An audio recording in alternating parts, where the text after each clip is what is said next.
दोस्तों, लोकसभा में इस बार विपक्ष के ऐसे ऐसे सांसद हैं जो नरेंद्र मोदी और उनकी पूरी सरकार की धज्जियां उड़ा देते हैं। अपने भाषणों से वो सत्ता पक्ष की ऐसी घेराबंदी करते हैं जिसकी तोड़ सत्ता पक्ष के पास नहीं होती है। और इसमें भी सबसे खास तौर पर कुछ सांसद ऐसे हैं जिनके बोलने का अंदाज, जिनका तथ्यों को रखने का तरीका पूरी संसद को हैरान कर देता है। और सबसे इंटरेस्टिंग फैक्ट दोस्तों ये है कि इस लिस्ट में ज्यादातर नाम ममता बनर्जी के सांसदों के हैं, चाहे वो उनके भतीजे अभिषेक बैनर्जी हों, चाहे उनकी पार्टी की फायर ब्रांड नेता महुआ मोइत्रा हों, कल्याण बनर्जी हों, या फिर अपने भाषणों से सुर्खियों में आई सयानी घोष हों। लेकिन दोस्तों, आपको क्या लगता है कि ममता के पास इतने ही हथियार हैं? ममता बनर्जी के पास अभी ऐसे ऐसे ब्रह्मास्त्र हैं जो जब चलते हैं तो सत्ता पक्ष हिल जाता है। और एक ऐसी ही सांसद ममता बनर्जी की हैं जिन्होंने पूरी संसद को हैरान कर दिया। उनके बारे में बात करूंगा, उनके भाषण के बारे में भी बात करूंगा, लेकिन उससे पहले मैं आपको कुछ याद दिलाना चाहता हूं। दोस्तों, याद कीजिए, एक फिल्म आई थी सूर्यवंशम। सूर्यवंशम फिल्म में अमिताभ बच्चन हीरा ठाकुर के किरदार में थे। दोस्तों, इस सूर्यवंशम फिल्म में अमिताभ बच्चन यानी कि हीरा ठाकुर को बचपन से ही एक लड़की पसंद थी जिसका नाम गौरी था। फिल्म में कहानी आगे बढ़ती है, पढ़ाई करने के लिए गौरी बाहर चली जाती है और हीरा ठाकुर गांव में ही रहते हैं। लौट कर आती है, उसके बाद उसकी शादी एक अमीर शख्स से हो जाती है और हीरा ठाकुर यानी कि अमिताभ बच्चन टूट जाते हैं। सूर्यवंशम में गौरी का यह किरदार निभाने वाली रचना बनर्जी आज सांसद हैं। ममता बनर्जी की पार्टी से वो चुनाव जीती हैं। रचना बनर्जी पश्चिम बंगाल की हुगली सीट से चुनाव जीती हैं।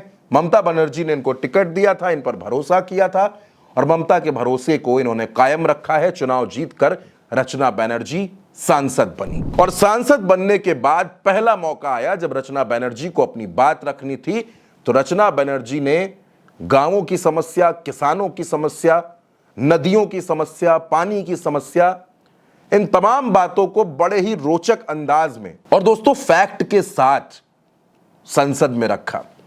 जिस वक्त रचना बनर्जी अपनी बात रख रही थी उस वक्त उनके पीछे कीर्ति आजाद भी बैठे थे। कीर्ति आजाद भी ममता बनर्जी की पार्टी के सांसद हैं। दोस्तों, रचना बनर्जी ने किस अंदाज में अपनी बात रखी जिसको पूरी संसद देखती रह गई। और देखती क्या रह गई, कई सांसद अपनी अपनी सीट छोड़कर खड़े हो गए रचना बनर्जी के इस भाषण को सुनने के लिए। तो रचना बनर्जी ने अंग्रेजी में क्या कुछ कहा है, किस बेहतरीन तरीके से उन्होंने अपनी बात रखी है, सबसे पहले आप रचना बनर्जी का वो भाषण सुनिए।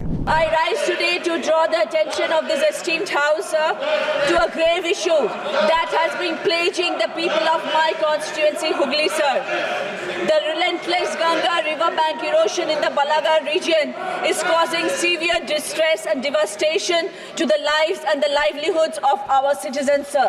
Speaker, sir, the Ganga river traverses through Hooghly districts, approximately 74 kilometers, sir, of which around 34 kilometers are urban and 44 kilometers are rural, sir.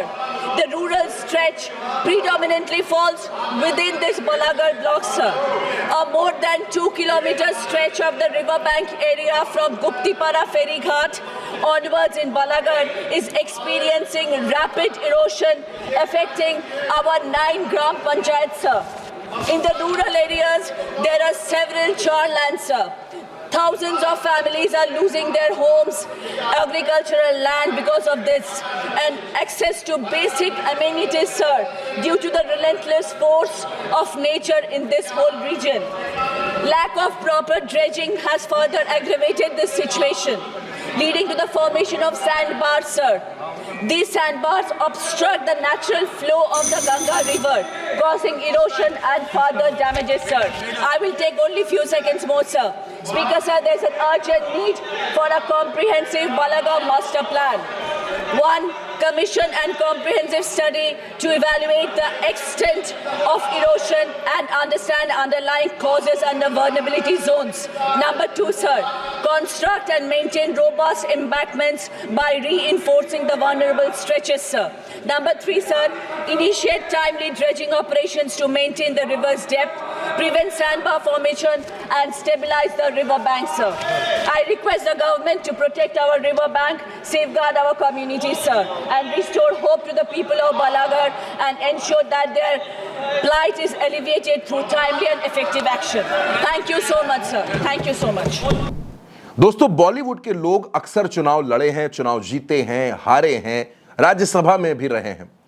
अगर आप अभी की बात कर ले तो अभी भी फिल्मी दुनिया से ताल्लुक रखने वाले कई सितारे संसद में हैं।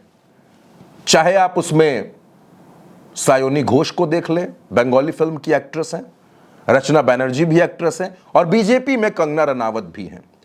लेकिन कंगना रनावत के फैक्ट्स, कंगना रनावत की जानकारियां और कंगना रनावत की सियासी समझ कितनी कमजोर है। वो भी पहली बार सांसद हैं, रचना बनर्जी भी पहली बार सांसद हैं और सायोनी भी पहली बार सांसद हैं। लेकिन तीनों में कितना बड़ा फर्क देखने को मिलता है। दोस्तों, आप ये कह सकते हैं कि महुआ मोइत्रा पॉलिटिकली बहुत साउंड है, उनकी समझ अच्छी है, राजनीति को अच्छे से समझती हैं। लेकिन सायोनी और रचना बनर्जी सियासत में नई हैं। लेकिन पश्चिम बंगाल की ये दो शेरनी दिल्ली में जब दहाड़ती हैं, चाहे सायोनी हो या फिर रचना बनर्जी हो, और अभी तो ममता बनर्जी की पार्टी में कई महिला सांसद हैं जिनका बोलना बाकी है। वो जब बोलेंगी तो उनका भी अंदाज देखने को मिलेगा। और दोस्तों, इसी लिस्ट में एक नाम आता है इकरा हसन का। समाजवादी पार्टी से चुनाव जीती इकरा हसन, कांग्रेस से चुनाव जीती प्रणीति शिंदे। ये वो तमाम चेहरे हैं जो युवा हैं, लेकिन इनके बोलने का अंदाज, इनका अपनी बात रखने का अंदाज पूरे देश की नजरों को अपनी ओर खींचता है। और उसी लिस्ट में यह नाम जुड़ता है रचना बनर्जी का। रचना बनर्जी जो हुगली की सांसद हैं और अपने पहले ही भाषण से उन्होंने हर किसी का ध्यान खींच लिया है। और जाहिर सी बात है कि आगे आने वाले 5 सालों में वो पश्चिम बंगाल के और अपनी सीट के कई मुद्दों को संसद के सामने रखेंगी और उनके भाषणों के अलग अलग अंदाज हमें देखने को जरूर मिलेंगे। दोस्तों, रचना बनर्जी के इस बेहतरीन शानदार भाषण पर आपकी जो भी राय हो, अपनी राय हमें कमेंट बॉक्स में जरूर बताइएगा।